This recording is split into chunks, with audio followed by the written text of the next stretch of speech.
always on your side. This is First Coast News at 6. We begin with breaking news on this Friday night. Another violent day across Jacksonville. 3 separate shootings within 3 hours. One of those shootings turning deadly. Thank you for joining us. I'm Anthony Austin. And I'm Jeannie Blaylock. Gun violence continues to plague Duval County. Today alone, 4 people were shot. And just a short time ago, we've learned one of those victims has died. The deadly shooting happened in a gated townhome community that's off Gate Parkway over on the south side. We're told a man was killed there. The other 2 shootings happened in Durkeeville and the east side of Jacksonville. We have live team coverage for you tonight. We begin on the south side where Jeff Vallon joins us live with the breaking details. Jeff. Good evening, Anthony, and behind me is Crownwood Drive. This in the Ironwood community just off Gate Parkway. It was 1:01 this afternoon. The police were called to a shooting inside a townhouse there on the left as you look at your screen. On arrival, police found an adult white male dead of a gunshot wound. They have not made any arrests as of about an hour ago, but police say they do have a suspect. Now, neighbors say, or a neighbor tells me that he saw 3 people being taken away, but 2 of them were women being taken away in the front seat of a cruiser. It was the third, the neighbor says, was an adult white male who was crouched in the back seat of a different cruiser. Now, police say this does appear to be a domestic incident. They are not saying whether the shooter and victim are related. They also are not saying whether children were in the house at the time or whether any children lived there. Police tell us that there are no outstanding suspects, but the investigation is still active here at the home, and they tell me it may be into tomorrow. Live in Jacksonville, Jeff Vallon, First Coast News on your side. Jeff, thank you so much. Our team coverage continues now in the Durkeeville neighborhood where a shootout earlier today forced a local high school onto code red lockdown. On your side's Nick Perot joins us live with that story tonight. Nick? Well, Jeannie, yes, good evening. That code red was shortly lifted to a code yellow as police were investigating in that shooting. 2 people shot, actually drove themselves and took themselves rather to an area hospital, were not used with an ambulance. But right now out here, there's still a crime scene unit out here. Myrtle Avenue has reopened though, but 16th Street between Myrtle Avenue where we're standing and Barnett Street is still closed at the moment. But police right now are still asking for your help in solving this crime.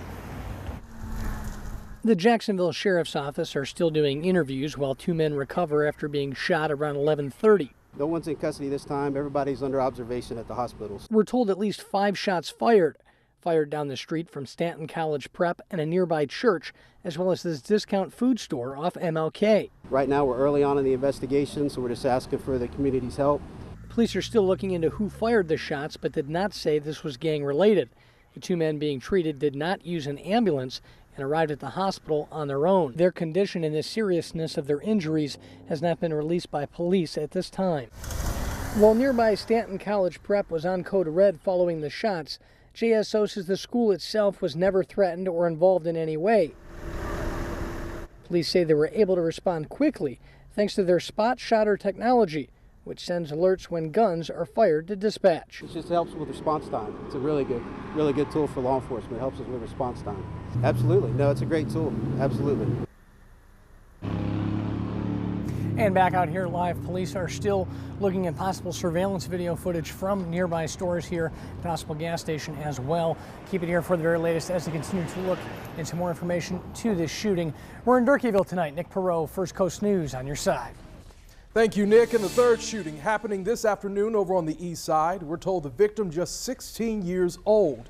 It happened on Bradier Street. JSO is currently searching for a white Nissan Altima in relation to this shooting. That teenager, we're told, suffered non-life-threatening injuries and is expected to recover. Since Valentine's Day, there have been 13 shootings in Jacksonville, at least 8 people killed and 13 others injured. To combat the violence, Mayor Lenny Curry is bringing Cure Violence, a nonprofit organization, to the city. This organization is used in cities across the country to bring more peace to communities. Mayor Curry hopes to have Cure Violence in place before this summer. And we have much more on the recent gun violence in Jacksonville on our website, firstcoastnews.com. There you can see a timeline of all the recent shootings. And more breaking news right now from this police report that we have just obtained. 2 students who were expelled this week from Bowles have just been arrested.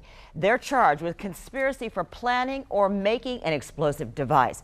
Now, just days ago, police were called to the Bolles campus on San Jose to investigate a possible threat. The teens are 15 and 17 years old. As we say, we've just gotten this police report. We're going to have more details tonight on First Coast News at 11. This just in, a man has been arrested after a woman was found dead in a car over on the west side. JSO announcing the arrest of 22-year-old London Woodworth. Police say Andrea Petrick's body was found in a car on Confederate Point Road yesterday.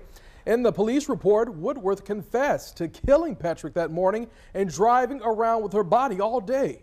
Police have not released just how she died. Right now, the Jacksonville Sheriff's Office is searching for the man you see here. Take a close look at your screen. Police say he is wanted for questioning in a recent homicide case. If you know this man, if you recognize him, contact police. Another big story making headlines tonight out of South Florida. New England Patriots owner Robert Kraft has been caught up in a crackdown on sex trafficking in Palm Beach County. Florida officials say Kraft was charged with solicitation of prostitution, one of about 200 arrest warrants issued in recent days. Authorities claim they have videotape of Kraft paying for a sex act at an illicit massage parlor. His spokesperson has denied the charges, saying Mr. Kraft did not engage in any illicit activity. Well, could Jacksonville get an aquarium? The uncertainty of what will replace the Jacksonville Landing is reviving an effort to bring an aquarium to downtown Jacksonville. Our Juliette Dreyer shows us what it would look like and the amount of people it could draw here to the First Coast. It's one of the most iconic places in Jacksonville, but how much longer will the Landing be around and what will be there next? Could it be a park? Or could something like this soon fill the skyline? It was an immediate light bulb that really came off. Wow, that would be an awesome opportunity. For years, Erica Cepega and the organization Aqua Jax have been trying to gain support for an aquarium in downtown Jacksonville. Their sights initially set on the shipyards until it is a perfect location. The mayor and the owners of the Landing cleared the way to demolish and eventually redevelop the property. Having the Jacksonville Landing kind of open up as an opportunity is really amazing. Since 2014, Aqua Jax has been raising awareness of their effort, but now they're ramping it up. People travel all around the world just to go see aquariums. So to have something that's iconic, something that can bring people to our downtown would really be amazing. A feasibility study for the aquarium estimates it would draw more than 800,000 visitors each year, though Cepega calls that a conservative estimate. That means tourists spending money in Jacksonville in addition to jobs created. So I would love to see a big, large, open area right here to have a lot of manatees. The aquarium would operate in partnership with the Jacksonville Zoo and Gardens. The marina right there with the boats going back and forth between the Jacksonville Zoo, which makes the riverfront location ideal. Cepega says they plan to express interest in the property to the city in the coming days, but only time will tell whether this dream becomes a reality. At the Jacksonville Landing, Juliette Dreyer, First Coast News on your side. And we did reach out to the city this week for comment on what city leaders plan to do with the space where the Landing currently is. We were told, quote, the administration has advised there is no additional information to provide.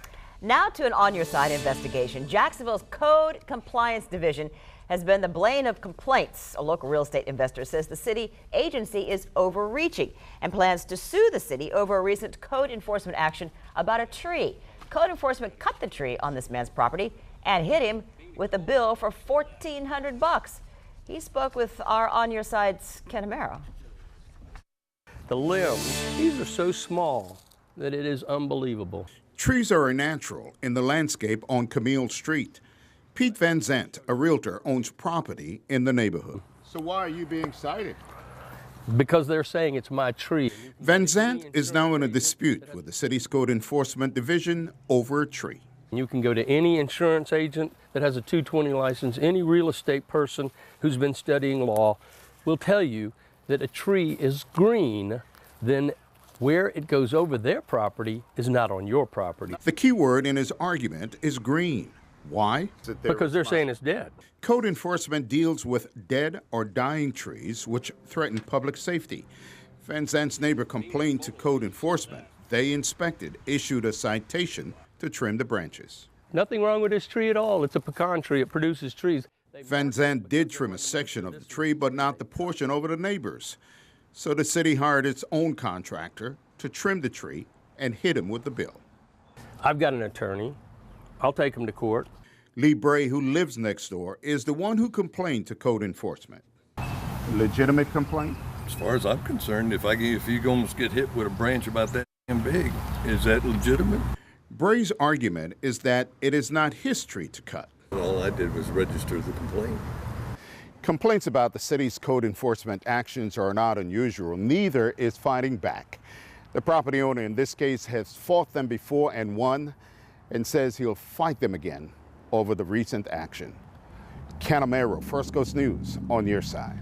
And of course, Ken is always on your side. He's committed to helping you solve problems that you have. So if you have an issue, next Monday, Ken will be at the Metro Diner on Kingsley Avenue in Orange Park. You can meet him in person from 9 a.m. until noon. Well, he's a big name from Hollywood, and he's right here in Jacksonville right now as we speak.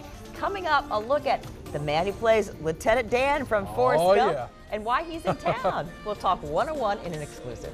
And the Beach Renourishment Project now has a completion date. We'll talk about that a little bit later. You can also see that on our website, firstcoastnews.com. Now in some